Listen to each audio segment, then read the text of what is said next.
जय माताजी मित्रों, हूँ ममता गोस्वामी। मारी चेनल ममतानी रसोईमां तमारुं स्वागत छे।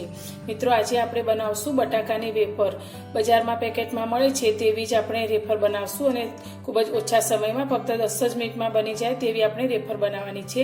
अने आ वेफर बनाववा माटे आपणे कोई स्पेशियल बटेका लेवानी जरूर नथी। आपणे घरमां जे रेग्युलर शाक माटे वापरता होईए ते ज आपणे आ बटाका लेवाना छे। तो अत्यारे वेफर बनाववा माटे मैं मोटी साइजना 3 बटेका लई लीधा छे। तो आपणे पहेला तो आ बटेकानी छालने उतारी लईशुं।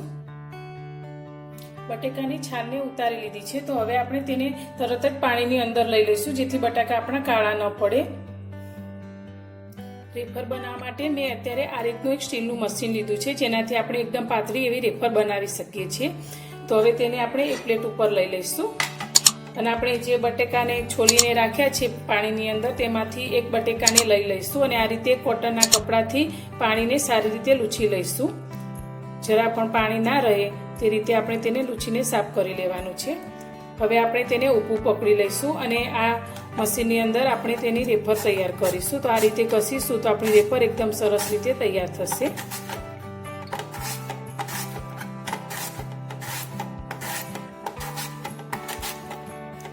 तो तमे आ रीते रेफर बनावशो तो बाळकोने पण बजारनी रेफर नहीं लाववी पड़े अने घरे तमे एकदम सरलताथी रेफरने तैयार करी शको छो।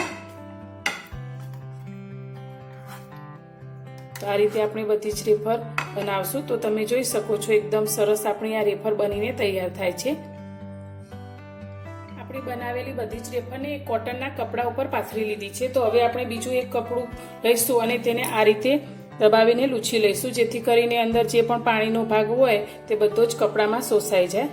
હવે સાઈડમાં આપણે તેલને પણ ગરમ કરવા રાખી લીધું છે। તો આપણે રેફરને તળીશું।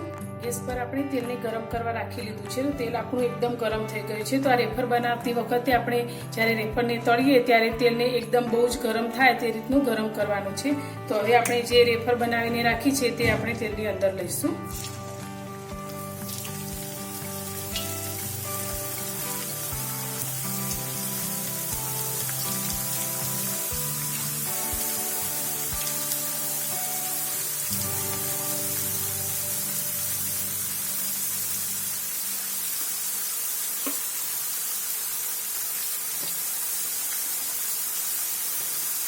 आ रीते आपणे बधी ज रेफरने अंदर लई लईशुं।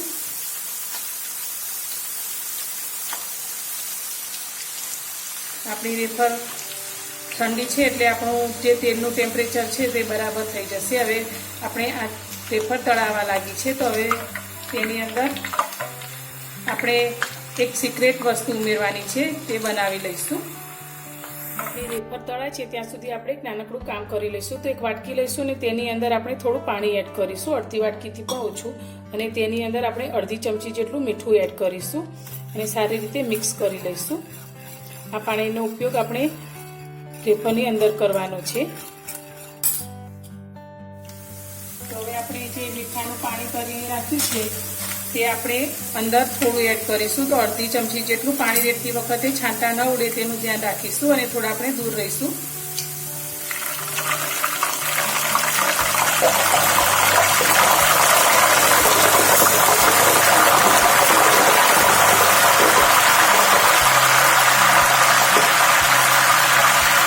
વેફર આપણી સારી રીતે તળાઈ ગઈ છે। તો હવે તેને તેલમાંથી બહાર કાઢી લઈશું। તમે જોઈ શકો છો એકદમ સરસ ક્રિસ્પી આપણી આ રેફર તળાઈ છે। તો આ જ રીતે આપણે રેફરને તળીશું અને આવેલી રેફરમાંથી બીજી રેફરને પણ આપણે તેલની અંદર લઈ લઈશું। આ રેફરને તળતી વખતે આપણે જે મીઠાનું પાણી લીધું હતું તે એડ નથી કરવાનું, નહીતર આપણી રેફર એકદમ ખારી થઈ જશે। એટલે આપણે એક જ વાર મીઠાનો ઉપયોગ કર્યા પછી બીજી વાર નથી કરવાનો અને ફરી આપણે ત્રીજી વાર તળીશું તેમાં થોડું મીઠાનું પાણી એડ કરીશું। એ રીતે આપણે બધી જ રેફરને તળવાની છે।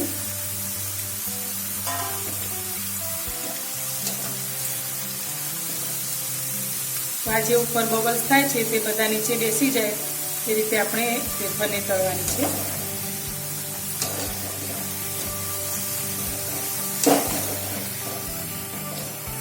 ફરી વાર પણ તમે જોઈ શકો છો એકદમ સરસ આપણી ક્રિસ્પી રેફર તળાઈ ગઈ છે। તો હવે તેને આપણે તેલમાંથી બહાર કાઢી લઈશું।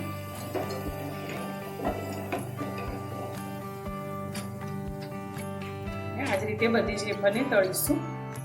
આપણી વેફર બધી તળાઈ ગઈ છે તો એકદમ બજાર જેવી ક્રિસ્પી આપણી વેફર બની છે. તમે જોઈ શકો છો. આ રીતે હાથમાં લઈએ તો એકદમ ભૂકો થઈ જાય છે. આ રીતે તમે જોઈ શકો છો. એકદમ ક્રિસ્પી આપણી વેફર બની છે.